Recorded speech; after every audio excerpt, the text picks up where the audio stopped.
Hello, my dear old friends. It's Dr. Thompson here, and tonight I want to ask you a question that may sound simple, but it isn't. When was the last time you truly slept well? The kind of sleep that makes you wake up smiling before the alarm even rings. For many of you, it's been years. You've tried pills, teas, even prayer. You've told yourself it's just part of aging, that good sleep belongs to the young. But I'm here to tell you something both shocking and true. The 1% of older adults who sleep soundly every night are not lucky, they are disciplined. They've learned that rest is not given, it's practiced. You see, after 50 years in medicine, I came to understand that sleep is like a loyal dog. It doesn't come when you shout or beg. It comes when you create the space for it to return. And for most people over 60, the space has been filled with worry, screens, late meals, and thoughts that never stop humming. I remember one patient, Margaret, 76, who told me she hadn't slept through the night in over a decade. "Doc," she said, "I've accepted it. I just don't have the sleep gene anymore." But as she spoke, I noticed something small. Her living room curtains were shut tight all day. No sunlight ever touched her skin. I asked her, "When was the last time you stepped outside before noon?" She laughed. "Oh, maybe last summer." It was then I realized her insomnia wasn't in her mind. It was in her clock. The body has its own sun. When we stop greeting the morning light, our inner rhythm, that quiet metronome that tells us when to wake and when to rest, begins to lose its song. Margaret wasn't broken. She was simply out of tune. I told her to open her curtains every morning and stand near the window for 10 minutes while sipping tea. She thought it was silly. But 2 weeks later, she came back and said, "Doc, I'm falling asleep before midnight now." It wasn't the tea. It was the light, the most natural sleeping pill ever made. This is the quiet secret of the 1%. They don't chase sleep. They invite it. They go to bed at the same hour every night, not because of habit, but because they respect rhythm. They step into the morning sun, even on cloudy days, because they know that the body listens to light more than words. They walk after dinner instead of staring at a glowing screen, because they understand that sleep begins long before the head touches the pillow. I've watched countless patients take pills for years, only to find that the medication dulled their dreams and drained their mornings. Pills can make you unconscious, but they can't make you rested. Rest doesn't come from chemistry. It comes from peace. And peace is something you can train, just like the heart, the lungs, or the legs. You might be surprised to learn this. Insomnia isn't a disease, it's a message. It's your body saying something in your day isn't serving your night. For some, it's caffeine lingering past noon. For others, it's worry carried to bed like an unpaid bill. But for most, it's the loss of ritual, the gentle wind down that signals the brain, "You're safe now. You can rest." The 1% know how to build this ritual. They might read a few pages of a gentle book, take a slow breath, or think of 3 small things they were grateful for that day. It's not magic. It's the physics of calm. When gratitude fills the mind, anxiety has no room to echo. In my years at the clinic, I used to write prescriptions for these rituals, not on medical paper, but on little notes I'd hand out at the end of appointments. Turn off screens at 8 p.m. Watch the sunset. Stretch your shoulders. Call a friend instead of worrying alone. I called them my sleep vitamins. The dosage, 1 small act every night. And the miracle?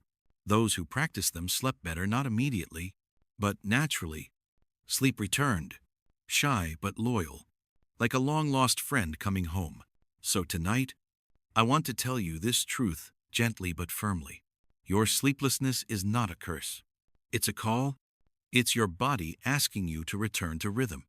The 1% who sleep deeply have one secret: they listen. They respect the body's clock as much as its heart.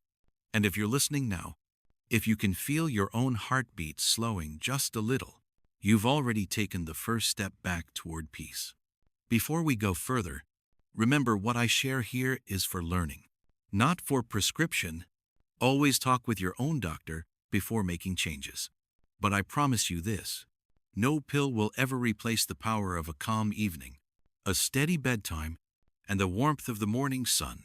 If you can learn to honor those three, you will begin to live and sleep like the 1%. Sleep is not just a function, it's a form of forgiveness. It's the moment when the body releases its tight grip on the day, when the heart slows down and says, "You've done enough for now." Yet many people forget how to let go. They lie in bed, wrestling with thoughts, punishing themselves for what they didn't finish, who they didn't call, what they could have done differently.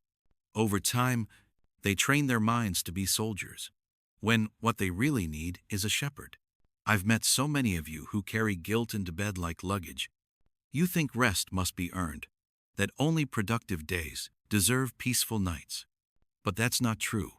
The 1% who sleep easily have learned that rest is not a reward. It's a right. You don't have to deserve it. You just have to allow it. There was a man named Harold who once told me, "Doc, I close my eyes, and my life plays like a movie I can't pause." He'd worked for 40 years without taking a vacation, and now, retired, he couldn't stop working in his head. Every worry, every regret, every noise from the street became another reason he couldn't sleep. I didn't give him a pill. I gave him an exercise. I told him to sit by his window each evening, take a deep breath, and say out loud, "This day is over." It sounded too simple, but a few weeks later, he came back with a smile. "It's strange, Doc," he said. "The moment I say those words, my body believes them." You see, that's the secret. The mind listens to language. When you speak gently to yourself, the body follows. The 1% speak peace into their nights. They don't count sheep, they count blessings. Sleep is built during the day, not at bedtime. The sunlight you catch in the morning, the walk you take after lunch, the way you slow down after dinner, all of it builds your bridge to rest. The body needs light to know when it's dark. It needs movement to know when to stop. It needs rhythm to know when to release.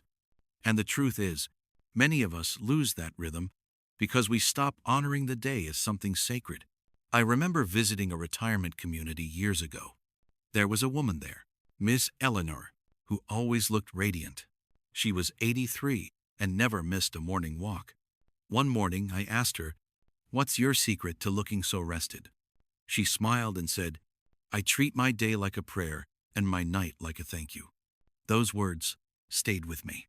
When you treat the day with intention, when you nourish, move, and pause with awareness, the night becomes a gift, not a struggle. The 1% don't wait for sleep. They prepare for it the same way a gardener prepares the soil before planting. They dim the lights an hour before bed, not to be fancy, but to tell their brain, it's time to soften. They listen to quiet music, not to distract themselves, but to match the tempo of rest. I sometimes think of the body as an orchestra that's forgotten its conductor. Each organ still plays, but the rhythm is off. Sleep is the conductor's baton. It brings harmony back. And the way to restore that baton is not through willpower, but through ritual. The older I've grown, the more I believe that small rituals are what hold life together. They keep the mind anchored when memory fades, and they give the body cues when the world feels blurry. You may think your sleep problems are unchangeable, but I've seen miracles not from medicine, but from mindfulness. I once had a patient who stopped drinking coffee after 2 p.m. and started taking a short walk in the evening. Just that 2 small changes, and within a month, she said, "Doc, I didn't realize how much noise caffeine made in my brain." Another man turned off his television before bed for the first time in 30 years. The silence felt awkward at first, but then he began sleeping through the night.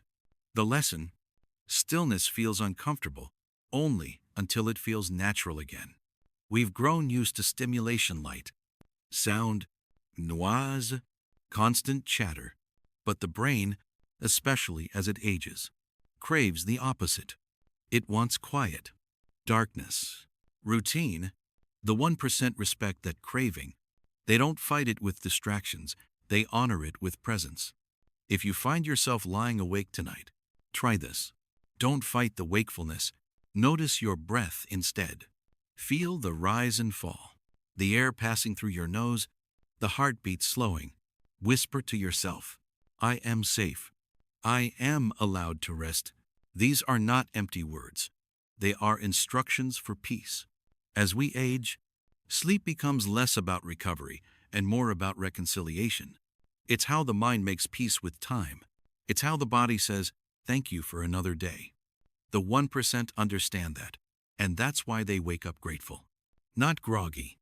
Tomorrow morning, when you wake, don't rush. Sit on the edge of your bed and let the light touch your face. That moment, quiet, still, honest, is where good sleep truly begins.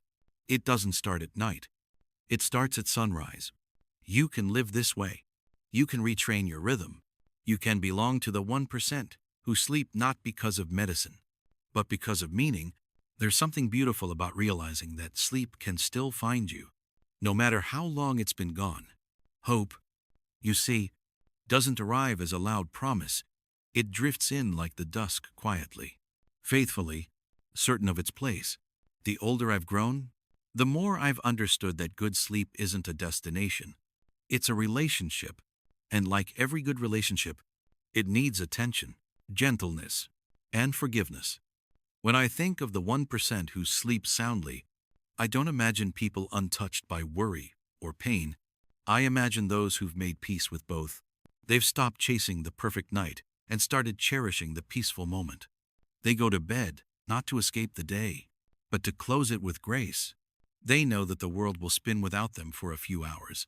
And that's a comforting thought. I remember a couple, Walter and June, married for 60 years. Walter had trouble sleeping for decades. He'd toss and turn, sighing loud enough for June to wake. One evening she said, maybe we're trying too hard to sleep. They laughed, turned off the bedside lamp, and began to share 3 small blessings from their day one each, back and forth, until their words softened into silence. By the time morning came, they realized something had changed. Sleep had returned, not as an achievement, but as an act of trust. That's what I want you to understand. Your body doesn't need perfection to rest. It needs permission. It needs rhythm, kindness, a bit of light in the morning, a bit of stillness at night. Take a short walk after dinner. Let the sunset be your signal. Sip something warm, not sweet, not strong, and let the day melt from your shoulders. Don't try to sleep. Just prepare for it. You can join that 1%, not by fighting, not by fearing, but by listening. Every time you respect the small cues, turning off screens, dimming lights, breathing deeply, you are telling your body, I remember how to rest, and it listens. It always does. The older you are, the more your body values gentleness over effort. Sleep belongs to those who stop chasing it and start welcoming it home.